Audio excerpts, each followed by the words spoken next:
আমাদের পরম শ্রদ্ধেয়, আমরাও ব্যক্তিগতভাবে যার বয়ান শুনি এবং দিল থেকে আমরা যাকে ভালোবাসি, আলহামদুলিল্লাহ আমাদের বাংলাদেশের অন্যতম শ্রদ্ধেয় ব্যক্তিত্ব, আলেম দ্বীন, আমাদের বুজুর্গ মুরব্বী আল্লামা হযরত মাওলানা মুফতি নজরুল ইসলাম কাসেমী দামাত বারাকাতুহুমুল আলিয়া হযরত এসেছেন। সকলেই বলি আলহামদুলিল্লাহ।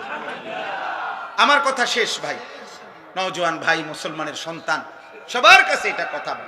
হযরত সব সময় কায়দা কায়দা দরদ দিয়া, হৃদয়ের আবেগ দিয়া বলে, সব সময় হায় হায় এক শব্দ উচ্চারণ করলেই ভাল লাগে। তো এই নওজোয়ান, এই কিশোর যুবক সমাজ, প্রিয় ভাই, তোমাদের কাছে আমার এই শেষ কথা আবারও বলছি, মনে রাখতে হবে নষ্ট জিনিস, আবর্জনা মানুষ ফেলে দেয়। তুমি যদি নারী, ছবি, অশ্লীল দৃশ্য, বেহায়াপনা, অসভ্যতার মাধ্যমে নিজেকে নষ্ট করে দাও, চরিত্রহীন যুবক, এই সমাজের কেউ তোমারে ভাববে না, টেনে আনবে না। একদিন নিজেই নিজে হারায় যাইবা, পৃথিবী কোনোদিন মনেও রাখবে না। আর আসমানওয়ালা রব হাসরের ময়দানে বলবে, ফাযুকু বিমা নাসিতুম লিকা ইয়াউমিকুম হাদা ইন্না নাসিনাকুম। নাফরমান, সেদিন দুনিয়ায় তুমি আমারে ভুলে গিয়েছিলে, আজ হাসরের ময়দানে আমি আল্লাহ তোকে ভুলে গেলাম। যা, কাযালিকা আতাতকা আয়াতুনা ফানাসিতাহা ফাকাযালিকাল ইয়াউমা তুনসা।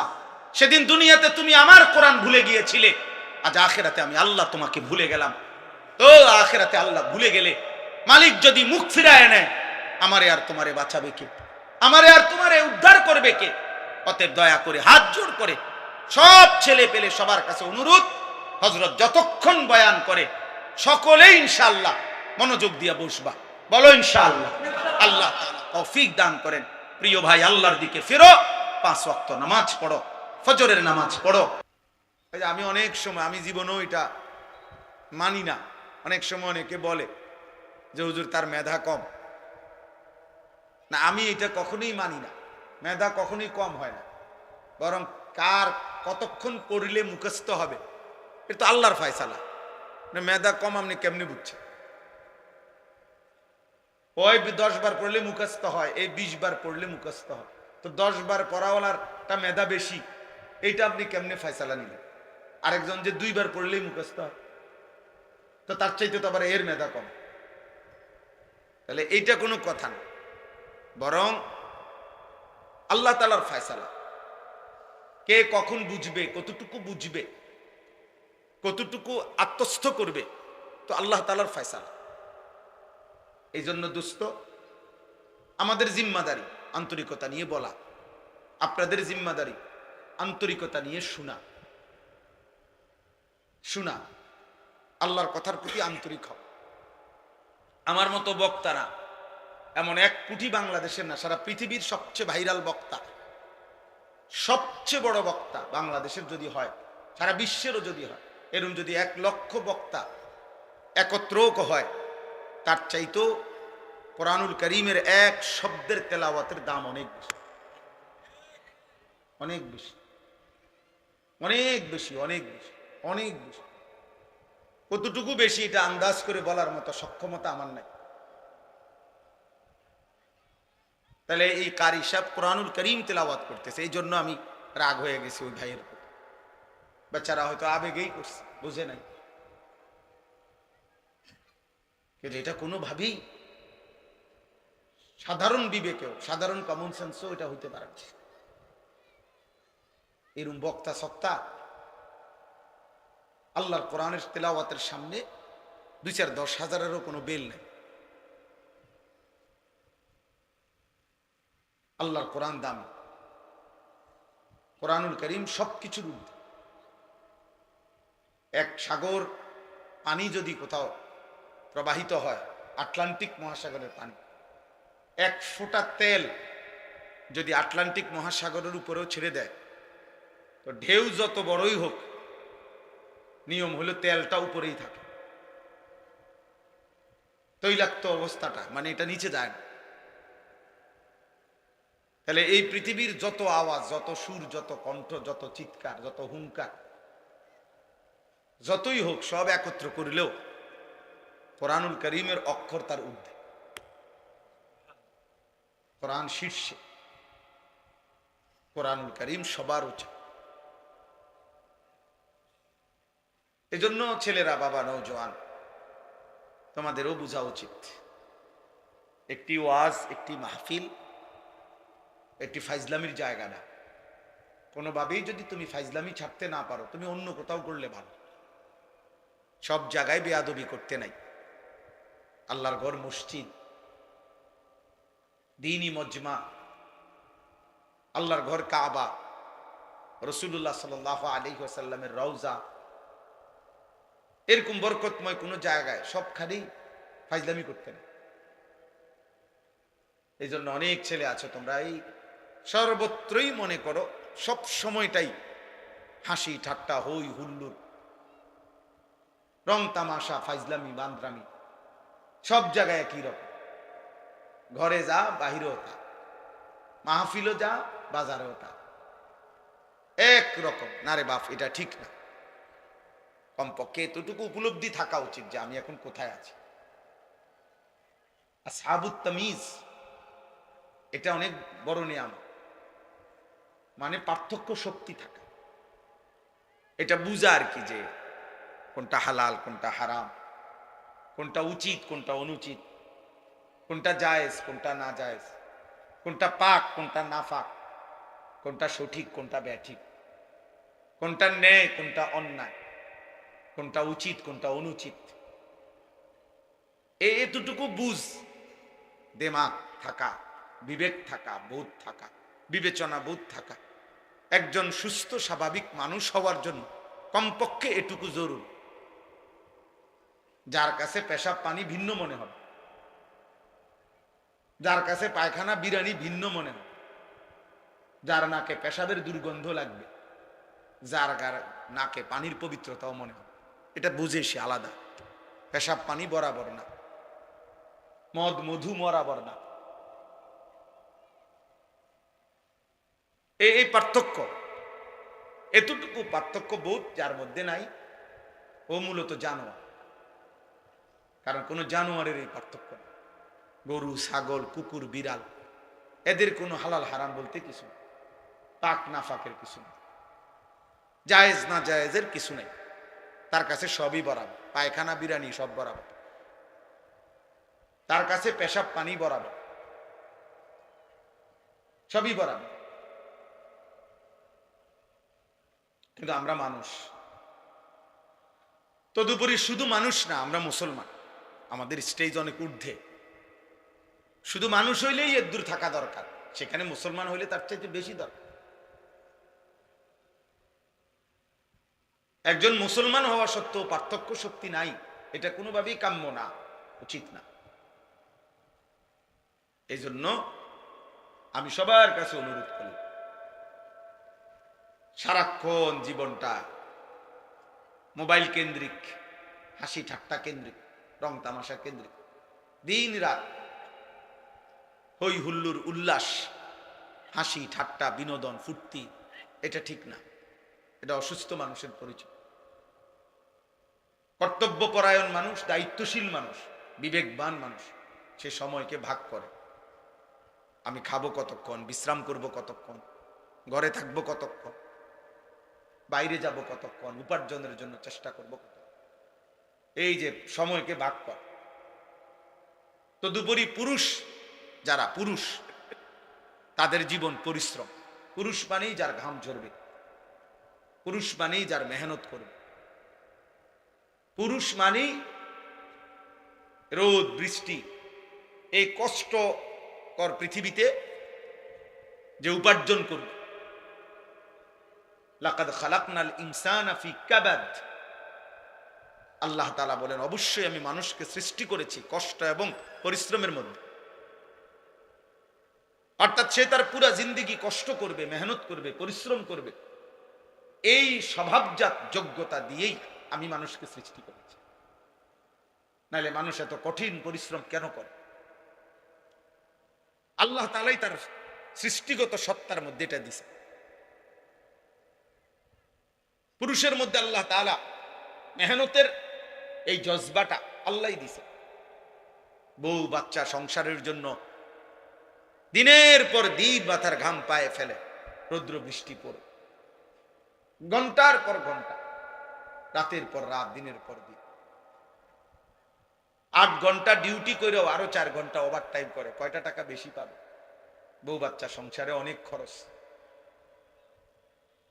অনেক খরচ। সামনে বাচ্চার পরীক্ষা, সামনে কোরবানি, কয়টা টাকা বেশি না হইলে সংসার চলবে না। এই যে মানসিকতা, ফলে পুরুষ বেচারা আর ঘুমাইতে পারে না, অপশন নিতে পারে না। উপার্জনের নেশা, আরেকটু বাড়াইবার নেশা তারা ঘুম থেকে উঠায়, ঘর থেকে বের করে দেয়। সে চেষ্টা করে আরো কিছু করে। এটা আল্লাহ প্রদত্ত, আল্লাহ প্রদত্ত। নিজেকে আড়ালে রাখা আল্লাহ তাআলা এটা নারীর সৃষ্টির মধ্যে, নারীর মধ্যে দিয়েছে। নিজেকে বাইরের পৃথিবীতে ছড়িয়ে দেওয়া এটা আল্লাহ পুরুষের স্বভাবের মধ্যে দিয়েছে, পুরুষের স্বভাব। কুল হুয়াল্লাযী যারাআকুম ফিল আরদ ওয়া ইলাইহি তুহশারুন। আল্লাহ বলেন, হে নবী আপনি বলে দেন, আল্লাহই তোমাদেরকে বিশ্বময়, পৃথিবীময় ছড়িয়ে দিয়েছেন। ওয়া ইলাইহি তুহশারুন, আবার তিনি যেভাবে সারা পৃথিবী ছড়িয়ে দিয়েছেন, তিনি আবার তার কাছেই আবার তোমাদের সবাইকে একত্র করা হবে হাসরের মাঠে। সব ভাষাভাষী, সব বর্ণের, সব গোত্রের সবাইকে আল্লাহ তাআলা আবার এক মাঠে একসাথে জমা করে দিবেন, জমা করে নিবেন।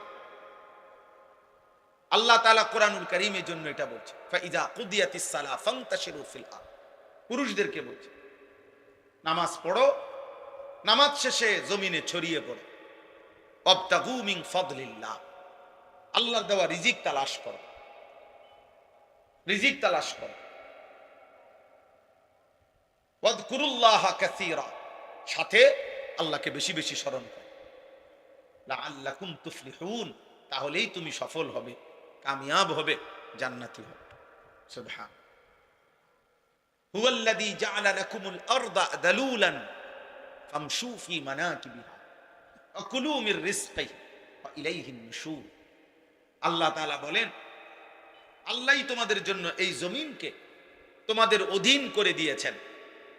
অতঃপর তিনি বলতেছেন, তোমরা তার জমিনের যত্র তত্র যেখানে মন চায় চলো, হাঁটো, ভ্রমণ করো, ঘুরো, উপার্জনের জন্য, কামাই রোজগারের জন্য যেখানে সুবিধা হয় ওইখানে যাও।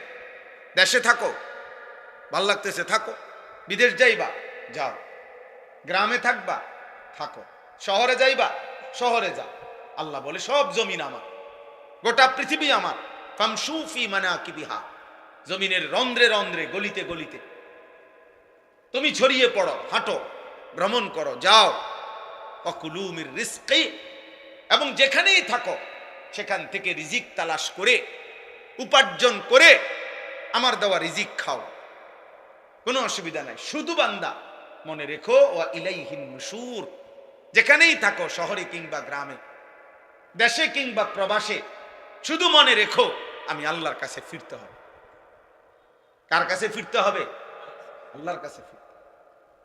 ওই যে আমার ফারুক ভাই আসছে, যে কত বছর আজকে বিদেশ? 21 বছর। এই হঠাৎ এখন দেখা হয়েছে, এখন এই মাত্র দেখছি। আজকে 21 বছর মদিনা শরীফ। বদরের যুদ্ধ যেখানে হয়েছে, রাসূলুল্লাহ সাল্লাল্লাহু আলাইহি সাল্লামের আমলে ওই খেলা থাকে ওই এলাকায়। আমরা গত বছর হজ্জের সফরে আমাদের অনেক মেহমানদারি করছি, আলহামদুলিল্লাহ। তো আজ 21 বছর, আল্লাহ বলছে কোনো অসুবিধা নেই, জমিন পুরাটাই আমার।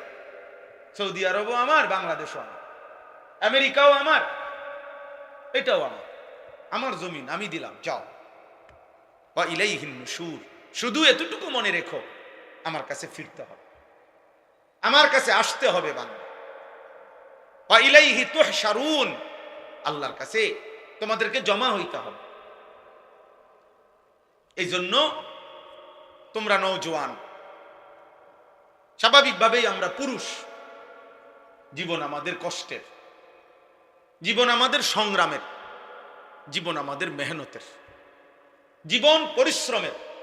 পুরুষ মানুষ অথচ গাফেল, চুল নিয়ে ব্যস্ত, কসম খোদা এটা নারীর স্বভাব। খোদার কসম, তোর ভিতরে নারীর স্বভাব, তুই কাপুরুষ, বুঝদিল, ভীরু, কাপুরুষ, পুরুষ সম্প্রদায়ের অযোগ্য। পুরুষ মানুষ সারাদিন মোবাইল টিপে, অবসর, বিনোদন, মানে কোনো কাম করে না 8 ঘন্টা 10 ঘন্টা। এটা একেবারেই অপদার্থ, এটা আপাদমস্তক এই সমাজের বোঝা, এই জাতির জন্য এটা বোঝা, এটা একটা আবর্জনা, ডাস্টবিনে ফেলে দেওয়ার মতো, পরে ধাক্কা দিয়ে এই সমাজ থেকে বের করে দেওয়া উচিত। এমন অলস, এমন অকর্মণ্য।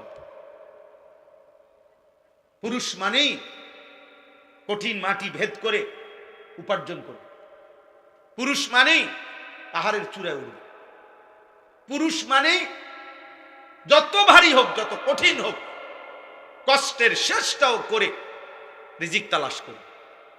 এই জন্য আল্লাহ তাআলা পুরুষকে বানাচ্ছে। আমাদের শরীরের অঙ্গ আর নারীর শরীরের অঙ্গের ভিন্নতা আছে, বিজ্ঞানীদের গবেষণাও এটা। একেবারে সকল কিছু, শরীরের তাপমাত্রা, শরীরের ধারণ ক্ষমতা, শরীরের ভিতরের সমস্ত অঙ্গ প্রত্যঙ্গের মধ্যে একেবারে নারী পুরুষের সকল অঙ্গে ভিন্নতা আছে। এ দেখতে হাত পাও মনে হইল, সব কিছুর মধ্যে ভিন্নতা আছে, ভিন্নতা। আল্লাহ তাআলা ভিন্নভাবে বানাইছে। নারীর দেহে এক ধরনের ধারণ ক্ষমতা, পুরুষের দেহে আরেক ধরনের ধারণ। এই জন্য দোস্ত, কথার প্রসঙ্গে আমি এটা প্রথম বলে নিলাম, এটা প্রথম বলে নিলাম। আল্লাহ তাআলা কোরআনুল কারীমের মধ্যে সূরা মুলক, এই সূরার থেকে আমি তেলাওয়াত করেছি, তো ওই সূরারই আয়াত পড়ছি। এটা প্রথম, হুয়াল্লাযী জাআলা লাকুমুল আরদা দালুলান ফামশু ফি মানাকিবিহা ওয়া কুলু মির রিজকিহি ওয়া ইলাইহিন নুশুর। আল্লাহ তাআলা বলেন, মনে রেখো আমি আল্লাহ এই জমিন পুরাটা আমি দিলাম যালুলান, তোমাদের অধীনস্থ করে, তোমাদের ব্যবহারের উপযোগী করে আমি দিছি। মাটির দিকে তাকায় দেখো, যেভাবে মাটিটা রাখলে তুমি হাঁটতে পারবা আরামদায়ক ভাবে, দৌড়তে পারবা, আমি ওভাবে বানাইছি। যেভাবে মাটিটা বানাইলে তোমার ক্ষেত, ফসল, ফুল, ফল উৎপন্ন হবে, ওভাবে বানাইছি। যেভাবে মাটিটা বানাইলে তোমার ঘর, দালান, বিল্ডিং তুমি খুঁটি গাঁথতে পারবা, এভাবে বানাইছি। পানির মতো বানাই নাই, তাহলে মাটি হবে কেমনে? আবার ফোমের মতো এমন নরম বানাই নাই, তাহলে স্থির হইয়া দাঁড়াইবা কেমনে, দৌড়বা কেমনে, হাঁটবা কেমনে? পাথরের মতো শক্ত বানাই নাই, তাহলে ফসল উৎপন্ন করবা কেমনে? তোমার ঘর দুয়ারের খুঁটি গাড়বা কেমনে? সুবহানাল্লাহ, তাফসীরে আছে এই কথা। আল্লাহ তাআলা বলেন, আমি যালুল, অধীন করে বানিয়েছি। যেমনে বানাইলে তোমার এই 3টা বিষয়, এক, এই জমিনে তোমাকে হাঁটতে হয়, দৌড়তে হয়, আমি ওই উপযোগী করে বানাইছি। 2, এই জমিন থেকে প্রতিনিয়ত তোমার খাবার, খাদ্য, ফসল, ফুল, ফল উৎপন্ন হয়, ওই উপযোগী করে বানাইছি। 3, এই জমিন থেকে তোমার হাজারো ঘর, দুয়ার, ভবন এর খুঁটি গাঁথতে হয়, তোমাকে পিলার করতে হয়, আমি ওই উপযোগী করে বানাইছি। আলাম নাজআলিল আরদা মিহাদা। আল্লাহ তাআলা বলে, বান্দা দেখো না, আমি তোমাদের জন্য জমিনটা বিছানার মতো বানাই দিয়েছি। ওয়াস সামাআ বানাইনাহা বিআইদিন ওয়া ইন্না লামুসিউন ওয়াল আরদা ফারাশনাহা ফানি'মাল মাহিদুন। আল্লাহ বলেন, আল্লাহই জমিন তোমাদের জন্য বিছায় দিছে। তো এরপরে আল্লাহ নিজেই বলছে, দেখো আল্লাহ যে বিছাইলো কেমন সুন্দর হইল। ফানি'মাল মাহিদুন, আল্লাহর বিছানাটা কেমন সুন্দর দেখো। আমরা এখানে যে কয়জন মানুষ বসছি, এখানে এখন এটুকু মাটিতে এই মানুষগুলোরে যদি চেয়ার দিয়া, চৌকি দিয়া, সোফা দিয়া বসার ব্যবস্থা করতে হইতো, তাইলে অনেক ব্যয়বহুল হইতো, অনেক কষ্টকর হইতো। কষ্ট হইতো না, অনেক ব্যয়বহুল হবে, মানে খরচ অনেক বেড়ে যাবে। এতগুলো মানুষের যদি চেয়ার দিতে হয়, এতগুলো মানুষকে যদি সোফা দিতে হয়, কিন্তু আল্লাহ তাআলা বলেন এমন সুন্দর বিছানা মাটি আমি বানায় দিছি, আরামসে তোমরা শত শত হাজার হাজার মানুষ বসতে পারতেছ। আমি বানাইছি, আমি বানাইছি। এমন মালিকরেই মনে রাখা উচিত। কৃতজ্ঞতা, শুকরের মেজাজ, এটা তো একটা সৃষ্টিগত স্বভাব। মানুষ 5 টাকার কেউ তাকে আপ্যায়ন করিলে সে তার প্রতি কৃতজ্ঞ থাকে। একটা চিপস কাউকে দিলে, বাচ্চাকে যদি কেউ চিপস দেয়, একটা চকলেট দেয়, তো ভদ্র ফ্যামিলির মা বাবা বাচ্চাকে বলে দেয়, চাব্বু আঙ্কেলকে থ্যাংক ইউ দাও, ধন্যবাদ জানাও, আঙ্কেল তোমাকে একটা চিপস দিছে। তাহলে একটা 10 টাকার চিপসের যদি কৃতজ্ঞতা হয়, এই কোটা কায়নাত যিনি দিয়েছেন তার প্রতি কৃতজ্ঞতা হয় না? তো তোমরা যারা নামাজ পড়লা না, তোমরা আল্লাহর সাক্ষী রেখা মুসলমানের বাচ্চা হইলে বলো তো, এই তোমরা সবাই এশার নামাজ পড়ছো? বলো ভাই। এখন যদি তোমাদেরকে যারা যারা এশার নামাজ পড়ো নাই ঘাট ধরে যদি বাইর করে দেওয়া হয়, হ্যাঁ, কি পরিমাণ লজ্জিত হবা? কোন ফেরেশতা যদি তোমার ঘাড় বরাবর একটা একটা টানা সটকনা মারে, থাপ্পড় মারে, যে বেয়াদব, কোন লজ্জায় মুসলমানের দ্বীনি মজলিসের মধ্যে বসলি, তখন কি হবে? কিছু প্রতিবন্ধী এখনো হাসে, কিছু প্রতিবন্ধী যে বুঝছে যে আমারই বলতেছে, কিন্তু বাকি আমারে হাসি আসতেছে না। আহ হারে বেহায়া, হাই নির্লজ্জ, এটুকু লজ্জাও তোর চলে গেছে, এটুকু বিবেকও চলে গেছে। কাকে বলতেছে? যে আমাকেই বলছে। অনেক মানুষ বিষয় কোরআনুল কারীমের মধ্যে আছে, আল্লাহ তাআলা বলছে ওয়ালাউ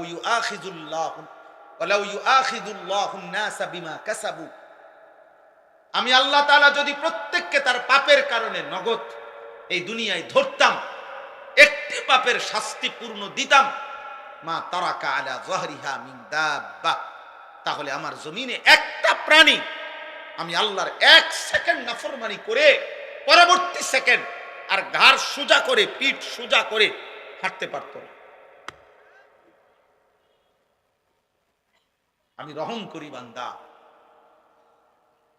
আমি দয়া করে ছেড়ে দিচ্ছি, নয়তো তোর মতো 14 বছরের নাফরমান, তোর মতো 16 বছরের নাফরমান যে আল্লাহকে একটা সেজদা দিলি না, তোর মতো এত কম বয়সী নাফরমানকে যদি ফেরেশতা ফাসাতে একটা লাথি মারে, তো তোরে পৃথিবীর ওই প্রান্তে পাঠাই দিবে। এক লাথি, একটা লাথি দিলে তুই পৃথিবীর ওই প্রান্তে গিয়ে পড়বি বেটা নাফরমান। চিনো না বেয়াদব, সৃষ্টিকর্তাকে চিনো না বেয়াদব। কি শিখলা জীবন, কি শিখলা, কি চিনলা বেটা? থুতু বেটা তোদের কপালে, বেটা বেনামাজি, যেগুলা বেনামাজি তোরা, তোদের কপালে থু, থুতু তোদের কপালে বেটা, থুতু।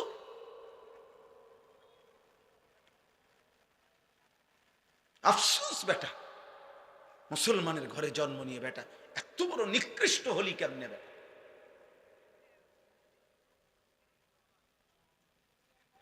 মোবাইলের নর্তকী দেখে কয়জনের ঘরে কোন নর্তকী আসছে? 30 বছরও যদি বেটা মোবাইলের নর্তকী দেখো, ওই নর্তকী তোর ঘরে আসবে কোনোদিন? আর সে আসলে তাকে দিয়ে করবি কি তুই? ওর কিছু আছে? ওর যা ছিল তো টাকার মূল্যে বিক্রি করে দিছে, ও তো তার রূপ দেখাইয়া দেয় বিক্রি করে দিছে টাকা দিয়ে, তো ওর আছে কি? আল্লাহ আমাদেরকে হায়া দান করে। আব্বা ভাবতে শেখেন, মুসলমানের সন্তান তুমি যদি না ভাবো, আব্বা তোমাকে নিয়ে কেউ ভাবার টাইম নেই। স্বার্থপর এই দুনিয়া, ব্যস্ততম এই দুনিয়া, মানুষ সবাই নিজেকে নিয়ে ব্যস্ত, কারো হাতে সময় নেই। লক্ষ লক্ষ বাবার হাতে টাইম নাই, সন্তানের পিছনে সারাক্ষণ যত্ন নিবে এই টাইম বাপের হাতে নাই। লক্ষ লক্ষ মায়ের হাতে বর্তমানে সময় নাই মহিলার মোবাইল 3টা, ঘরে টেলিভিশন, মহিলা প্রত্যেক দিন বাজার আর মার্কেট, 3 পিস কিনতে কিনতে বেডির চলে গেছে জীবন, জুতা কিনতে কিনতে বেডির সময় চলে গেছে। তোমার খবর নিবে কেউ নাই আব্বা, এই সমাজ বড়, কেউ নাই, কেউ নাই। এই জন্য তোমরা এই বেশি পরিমাণ নষ্ট হয়ে যাচ্ছে। আগলাইয়া নেওয়ার মতো কেউ নাই, টেনে ধরবার মতো কেউ নাই, ডাকবার মতো কেউ নাই। আমার মা বলছিল, আমার মা, যে আমার বড় ভাই, মা সব সময় বলতো এটা, যে ফুত তোর বড় ভাই যখনই কেন্দ্রীয় পরীক্ষা, বোর্ড পরীক্ষা দিত, মা বলছে প্রত্যেক পরীক্ষার সময় বাপ আমি, যতদিন আমার ফুতে পরীক্ষার হলে ছিল, আমি বলা যায় এই 2 ঘন্টা 3 ঘন্টাও কোন কোন সময় 1 ঘন্টা 2 ঘন্টা নামাজের সেজদার মধ্যে থাকতাম, আল্লাহকে সেজদা দিয়ে কাঁদতাম আর বলতাম, আল্লাহ আমার প্রথম সন্তান বেইজ্জতি করেন না, আমার প্রথম সন্তান যদি ভুল পথে যায়, আমার বাকি সন্তান সব ভুল হয়ে যাবে। আমার মা বলতেন এটা, বড় ভাইয়ের জন্য মা এই পরিমাণ কাঁদছেন, দোয়া করছেন।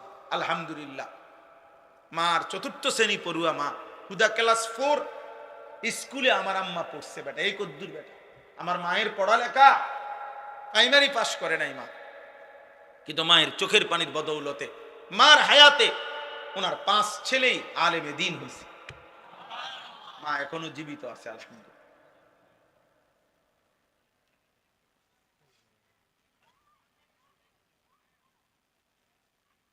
অতএব আল্লাহ তাআলা বলেন, বান্দা ওয়া ইলাইহিন নুশুর, পৃথিবী আমার, জমিন আমার, খাও কোনো মানা নাই, হাজারো আইটেম খাও কোনো সমস্যা নাই বান্দা, উপার্জন করো, রোজগার করো, বাজার করো, ব্যবসা করো, বিদেশ করো, কোনো সমস্যা নাই, ভবন করো, বিল্ডিং করো, কোনো মানা নাই বান্দা। আমি নিষেধ করছি না, সব তো আমি দিলাম, তোমার জন্যই তো দিলাম, তোমাদের জন্যই তো আমি বানাইছি। হুয়াল্লাযী খালাকা লাকুম মা ফিল আরদি জামিআ, আল্লাহ বলেন আল্লাহই তোমাদের জন্য গোটা জমিনের সব সৃষ্টি করেছেন। সাখখারা লাকুম মা ফিস সামাওয়াতি ওয়াল আরদ, আল্লাহ বলে 7 আসমান ও জমিন আমি আল্লাহ তোমাদের অধীনস্থ করে দিয়েছি। এত বড় বিমান, হ্যাঁ, 300 400 500 600 যাত্রী, প্রত্যেকের কমপক্ষে 50 60 কেজি করে মাল, কি পরিমাণ ফুয়েল, তেল, শত শত টন তেল চালাইবার জন্য এগুলা নিয়ে এটা ওড়ে কত উঁচুয়ে, 36,000 ফিট উপরে, 40,000 ফিট উপরে। আল্লাহ তাআলা বলেন বাতাসকে এইভাবে নিয়ন্ত্রণ করে এই বিমান উঠতেছে, এটা আমি আল্লাহ তোমাদের অধীন করেছি। এই হজের সময় ইরশাদ ভাই তো আসছিল, ইরশাদ ভাই গত বছর হজ্জের সময় আমার বিবি আমার সাথে হজে গেছে, তো এই যখন বিমান আকাশে উঠতেছে, আমার পাশে বসা, আমি শুধু এমনি বললাম, আর এই বুঝুনি ওনানে আসি, এটা কদ্দুর উসরে বুঝছো, এটা যদি সাথে সাথে কইডি কইেন না, বেডিত মানুষ না, মহিলা মানুষ তো ভয় পায়, কইডি কইেন না, মানে এটা যে কমু হে এটাই কাঁপা শুরু করছে, এইগুলো বললেন না, মানে কি ব্যাপার, এটা কি আশ্চর্য ব্যাপার, কত হাজার টন মাল মানুষ ওজন নিয়ে সে উঠতেছে। আল্লাহ তাআলা বলে বান্দা এটা আমি করেছি। কে করেছে? আওয়ালাম ইয়ারাউ ইলা তাইরি ফাওকাহুম সাফাতিন ওয়া ইয়াকবিদ, আল্লাহ বলে বান্দা আমার কুদরত দেখবা, আমার আমি একটা কুদরত তোমারে দেখাই, আকাশের এই উড়ন্ত পাখি, ওটার দিকে দেখো তো। আল্লাহ বলছে আওয়ালাম ইয়ারাউ, আমার বান্দারা দেখে না, ইলা তাইরি ফাওকাহুম, তাদের মাথার উপরে যে পাখি উঠতেছে, ওদেরকে বলেন ওটা দেখতে, দেখলেই ওরা দেখবে এই পাখি এটা শূন্যের মধ্যে বাতাসকে নিয়ন্ত্রণ করে, একবার সাফাতিন আরেকবার ওয়ায়াকবিদ, একবার 2 পাখা বাহির কইরা ডানা ছড়াইয়া উঠতে থাকে, আবার এই বাতাসেই শূন্যে সে ডানা গুটাইয়া স্থির হয়ে থাকে। আল্লাহ বলে এটা কে করছে? মা ইউমসিকুহুন্না ইল্লার রহমান, আল্লাহ বলেন পাখিকে শূন্যের মধ্যে এভাবে ডানা ছড়িয়ে উঠতে দেওয়া, আবার ডানা গুটাইয়া স্থির করে রাখা, এটা শুধু কেবল আমি আল্লাহ ছাড়া আর কেউ করছে না। কে? মা ইউমসিকুহুন্না ইল্লার রহমান। অথচ একটা পাখির ওজন যদি হয় আধা কেজি, মনে করেন আধা কেজি, এই আধা কেজি ওজনের পাখিটা এই পরিমাণ কোনো মাটি, এই পরিমাণ অন্য কিছু আধা কেজি ওজনের, এইটাই উপরে উড়া দোক, মানে এমনি ফিক্কা দোক, এটা তো বাতাসে থাকবে না, এটা নিচে পড়ে যাবে না, কথা বলে না তো। তাহলে এটা থাকে কেমনে? পাখি এটা থাকে কেমনে? মা ইউমসিকুহুন্না ইল্লার রহমান। আল্লাহ বলেন বাতাসের মধ্যে ওকে স্থির রাখছে আল্লাহ ছাড়া আর কেউ না। কে বলেন না? আল্লাহ বলে তো আমাকে দেখো, আমার ক্ষমতা দেখো, আমার কুদরত দেখো, আমার শক্তি দেখো। ইন্নাহু বিকুল্লি শাইইন বাসীর। আল্লাহ তাআলা বলেন, আল্লাহ তাআলা সকল বিষয় এই সৃষ্টির প্রত্যেকটা নড়াচড়া তিনি শতভাগ পূর্ণ দৃষ্টিতে দেখতেছেন। দেখতেছেন? কথা বলে না? শতভাগ। এই সৃষ্টির কায়নাতের কোথাও একটা সুতা, কোথাও একটা পাতা নড়ে না আল্লাহ তাআলার নজর এড়িয়ে। আল্লাহর দৃষ্টির বাহিরে এই কায়নাতের কোনো কিছু আছে কি? তাইলে ইন্নাহু বিকুল্লি শাইইন বাসীর। আল্লাহ তাআলা বলেন, তো যে মালিকের এই ক্ষমতা, ওই মালিকের সাথে যুদ্ধ করছো কেন? নামাজ না পড়ে তুমি কার লগে তেরামি করলা? মেম্বারের লগে, চেয়ারম্যানের লগে। এটা বেয়াদবিটা করলা কার সাথে? তো তুমি উনাকে কি মনে করলা? তুমি উনাকে কি মনে করলা?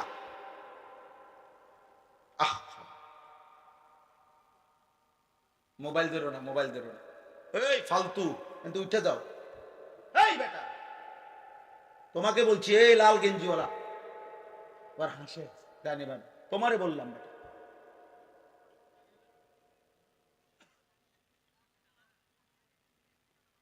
জি, তো আল্লাহ তাআলা বলে, বান্দা এটা বুঝতে শিখো। বান্দা আমার আড়াল থেকে যাইবা কেমন? আমার নজর থেকে আড়াল হইবা কেমন? বলেন, কারো ক্ষমতা আছে আমাদের?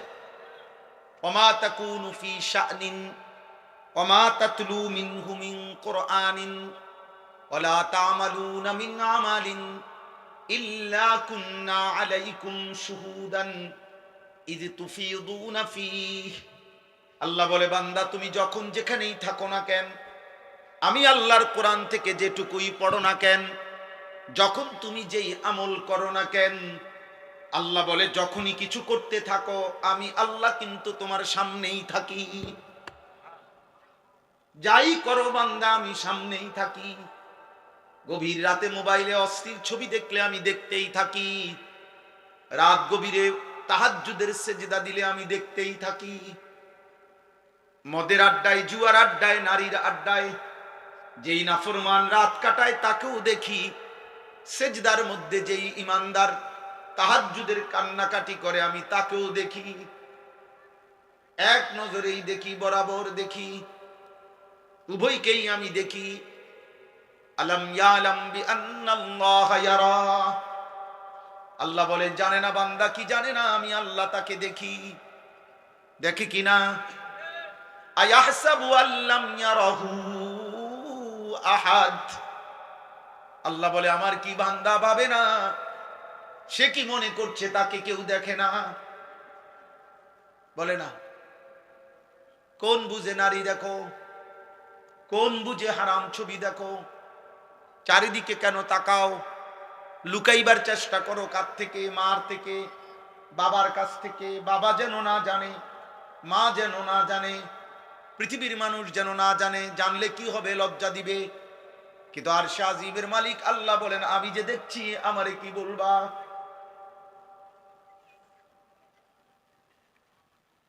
দুনিয়ার মা দেখলে থাপ্পড় দিবে, আমি তো জাহান্নামে ফেলে দেব। দুনিয়ার মানুষ জানলে ছি ছি বলবে। রব্বুল আলামিন বলেন, আমি তো নাফরমান, তোকে জাহান্নামে ফেলবো। কাল্লা ইন্নাহা লাযা, নাজ্জাতাল লিশ-শাওয়া। আল্লাহ বলে কিয়ামতের দিন কোন অবস্থাতেই কোন নাফরমান মাফ করা হবে না। হাসরের ময়দানে মাফ হবে না। হাসরের ময়দানে বিচার হবে, বিচারের মাধ্যমে যে জাহান্নামের ফয়সালা হবে, তাকে ধাও ধাও জাহান্নামের আগুনে ফেলা হবে। নাজ্জাতাল লিশ-শাওয়া, এক সেকেন্ডের আগুন তার সারা দেহের চামড়া খুলে ফেলবে, চামড়া খসে ফেলবে। তামাশা মনে করো না আব্বা, মা হয়তো তোমারে ধরতে পারে নাই, বাপ ধরতে পারে নাই, এই সমাজের কেউ আর তোমার লগে কুলাই তারল না।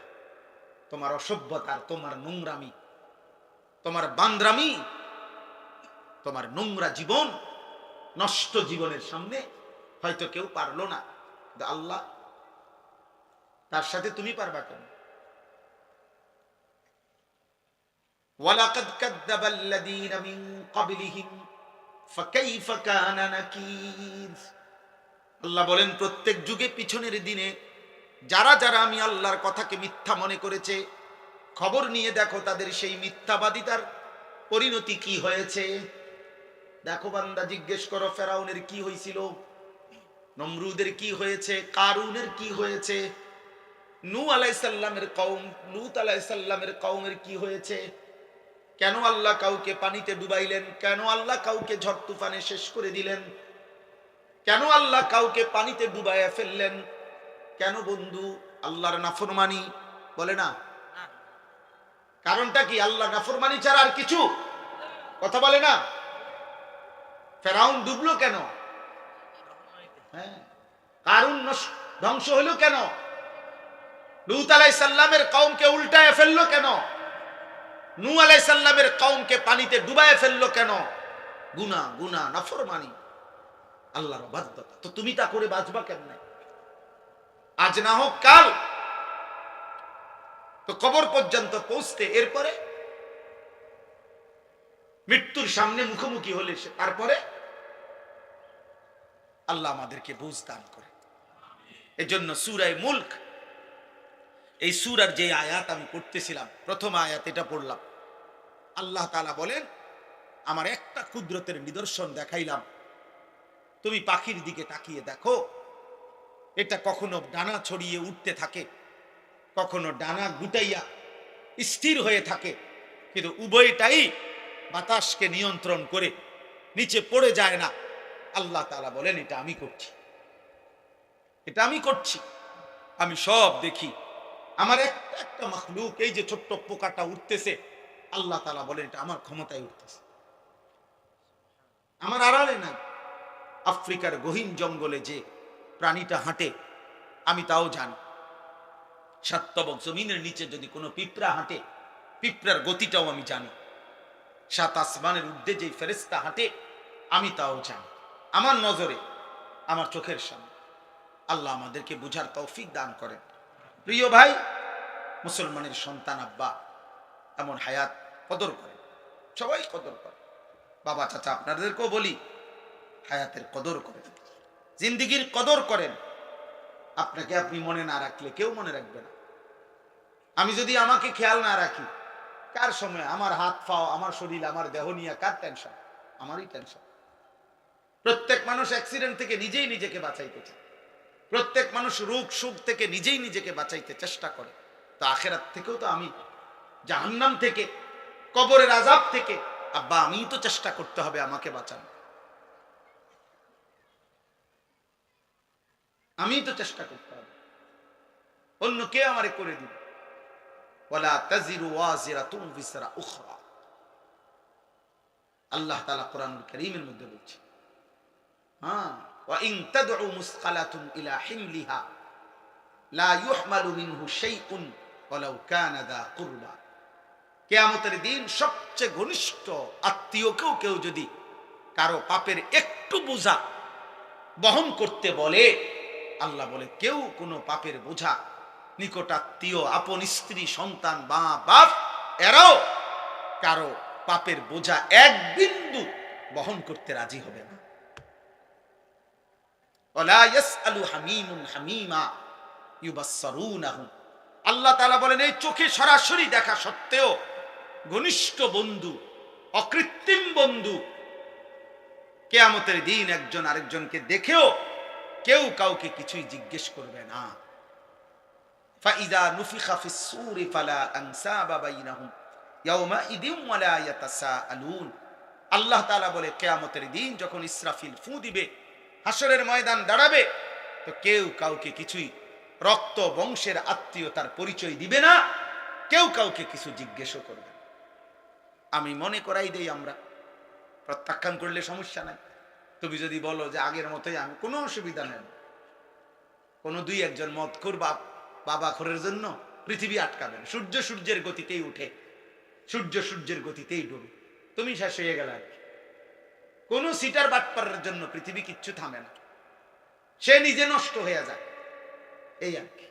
কার এত টাইম আছে কার লাগে কি খবর রাখে, কোথায় কোন মাল নষ্ট হইতেছে, এত খবর রাখার টাইম খুব সময় কোথায়? এই জন্য আমরা প্রত্যেকেই বললাম, আল্লাহ তাআলা বললেন আম্মান হাদাল্লাযী হুয়া জুনদুল লাকুম ইয়ানসুরুকুম মিন দুনির রহমান। আল্লাহ তাআলা বলেন, বান্দা ভাবো তো, আমি তোমাকে জানতে চাই, হে নাফরমান বান্দা, পাপী বান্দা, আমি আল্লাহর বিপরীতে, আমি আল্লাহকে বাদ দিয়ে তোমার এমন কোন বাহিনী আছে তোমার কাছে, যেই বাহিনী আমি আল্লাহর বিপরীতে তোমাকে সাহায্য করবে? আমি যদি সিদ্ধান্ত দেই শাস্তি দেব, আমি যদি সিদ্ধান্ত দেই নিরাপত্তা দেব না, তো তোমার আমি আল্লাহর সাথে যার রাখেন, আপনি না হইলেও আমার লোক আছে, তো সে কে? কথা বলে না, বলো না নওজোয়ান ছেলেরা, বলো আব্বা কে সে? আমার চোখের এই বাম চোখের উপরে ওই এলেঙ্গানা কি বলে, এটা হইছে একটু ফুলে গেছে, তেলেঙ্গা। তো এই কালকে বিকাল থেকে সন্ধ্যা থেকে এই পর্যন্ত সারাক্ষণ আমার কাছে মনে হইতেছে যে আমার এই জায়গাটা খসখস খসখস করতেছে, ব্যথা করতেছে।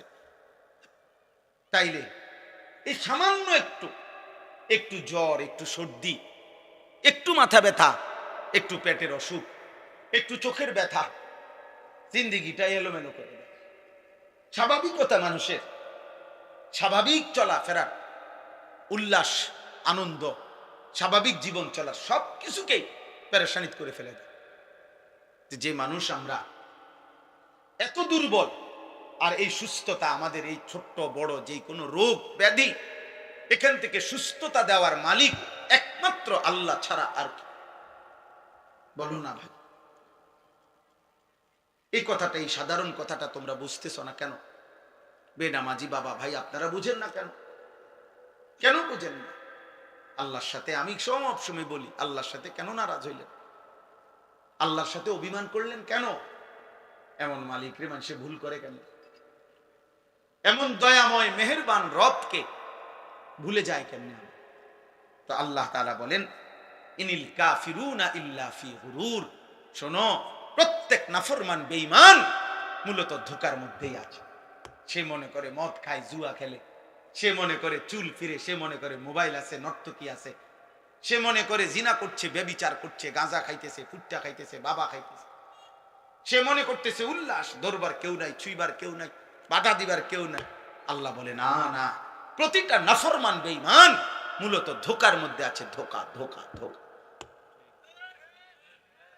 কিসের মধ্যে? ইনিল কাফিরুনা ইল্লা ফি গুরুর। আল্লাহ বলে দুনিয়া তোরে ধোঁকা দিছে নাফরমান, নারী তোকে ধোঁকা দিছে, একটা ছোট্ট মোবাইল তোকে ধোঁকা দিছে, কয়টা অসৎ বন্ধু তোকে ধোঁকা দিয়ে ফেলেছে, মদের আড্ডা তোরে ধোঁকা দিছে, জুয়ার আড্ডা ধোঁকা দিছে, পাথরের মূর্তি তোরে ধোঁকা দিছে, মূর্তি পূজা তোরে ধোঁকা দিয়ে দিছে, একটা বিল্ডিং, একটা দালান, সামান্য কয়টা টাকা, একটা এলাকার সামান্য কুদ্দুর ক্ষমতা তোরে ধোঁকা দিয়ে দিছে। তুমি মনে করছো 7 রাজার ধন পাইছো, একদিন ঘুমের থেকে ওইটা দেখে কিচ্ছু নাই,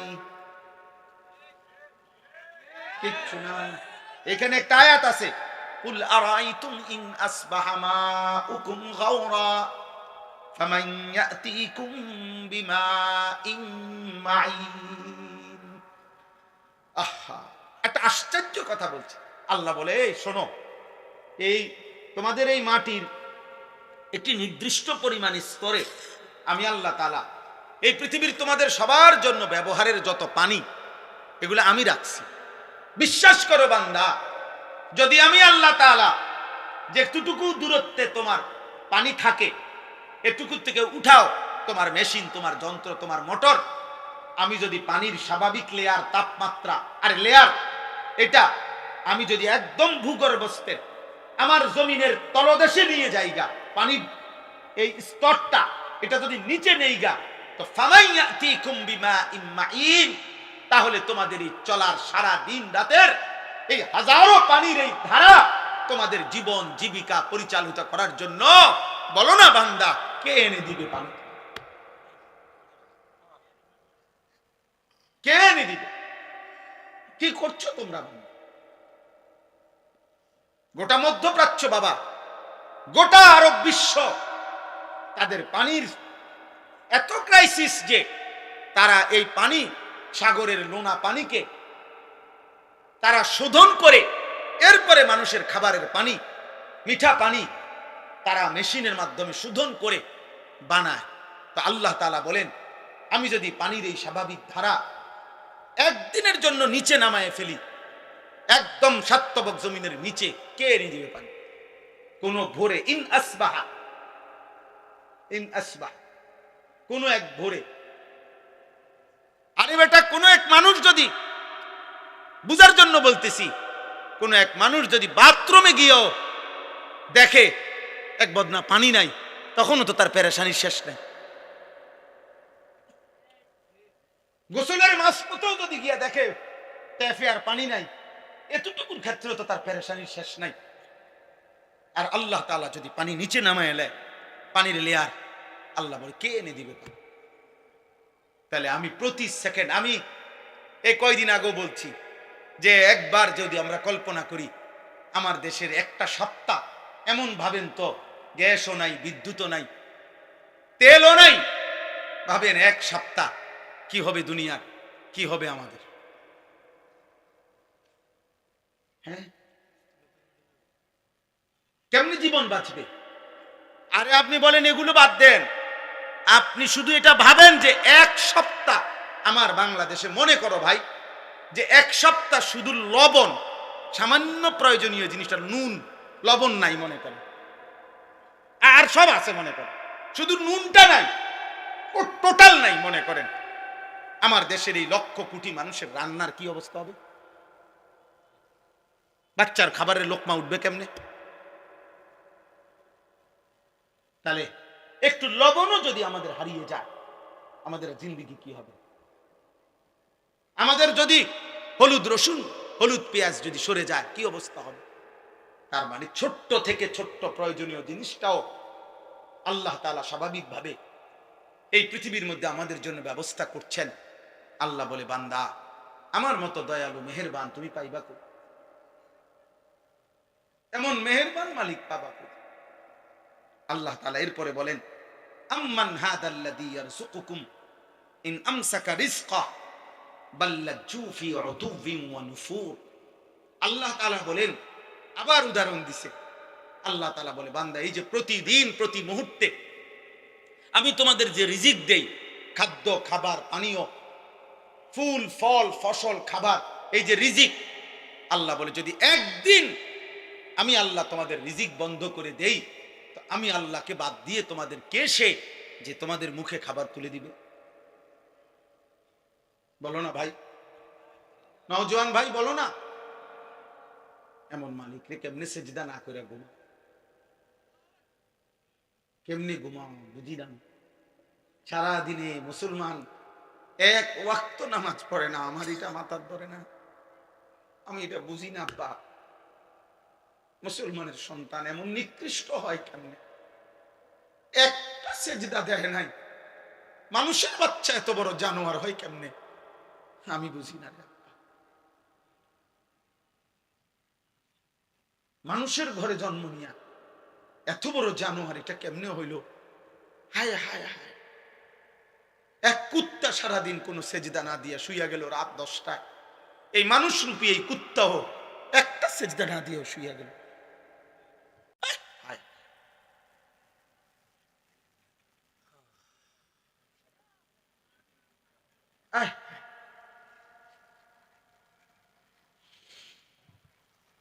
আম্মান হাদাল্লাযী ইয়ারযুকুকুম ইন আমসাকা রিজকাহ। আল্লাহ তাআলা বলেন, আমি যদি রিজিক বন্ধ করে দেই, বলো না বান্দা, কে সে তোমাকে যে রিজিক দেবে? বাল্লাজু ফি উতুবিন ওয়া নুফুর। আল্লাহ তাআলা বলে, তবুও আমার নাফরমান বান্দা আমার অবাধ্যতা আর সীমা লঙ্ঘনের মধ্যেই লিপ্ত আছে, বাড়ায় চলছে। আমি তাকে এতভাবে দিচ্ছি, সে কেবল আমার নাফরমানিই বাড়াচ্ছে। সর্বশেষ কথা হলো, আফামান ইয়ামশি মুকিব্বান আলা ওয়াজহিহি আহাদা আম্মান ইয়ামশি সাবিয়ান আলা। উঠে না ভাই, উঠে না, কেউ উঠবেন না, একদম উঠবেন না, দয়া করে একটা ছেলে উঠো না ভাই।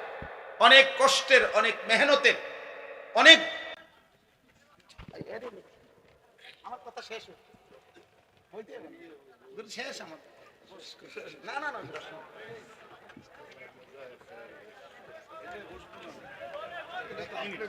এক মিনিট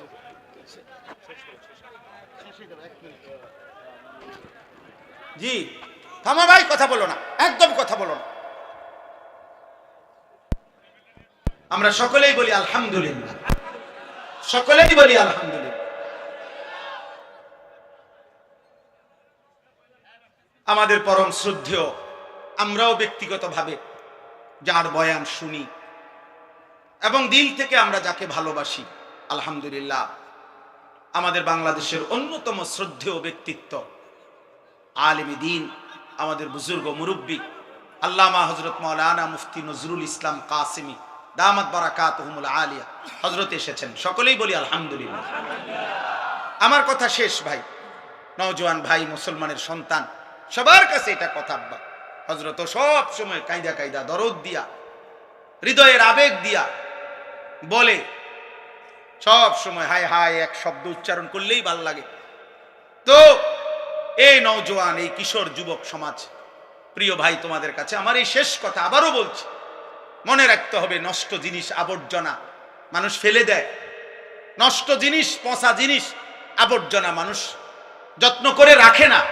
অতএব তুমি যদি নারী, ছবি, অশ্লীল দৃশ্য, বেহায়াপনা, অসভ্যতার মাধ্যমে নিজেকে নষ্ট করে দাও, চরিত্রহীন যুবক, এই সমাজের কেউ তোমারে ভাববে না, টেনে আনবে না। একদিন নিজেই নিজে হারায় যাইবা, পৃথিবী কোনোদিন মনেও রাখবে না। আর আসমানওয়ালা রব হাসরের ময়দানে বলবে, ফাযুকু বিমা নাসিতুম লিকা ইয়াউমিকুম হাদা ইন্না নাসিনাকুম। নাফরমান, সেদিন দুনিয়ায় তুমি আমারে ভুলে গিয়েছিলে, আজ হাসরের ময়দানে আমি আল্লাহ তোকে ভুলে গেলাম। যা, কাযালিকা আতাতকা আয়াতুনা ফানাসিতাহা ফাকাযালিকাল ইয়াউমা তুনসা। সেদিন দুনিয়াতে তুমি আমার কোরআন ভুলে গিয়েছিলে, আজ আখিরাতে আমি আল্লাহ তোমাকে ভুলে গেলাম।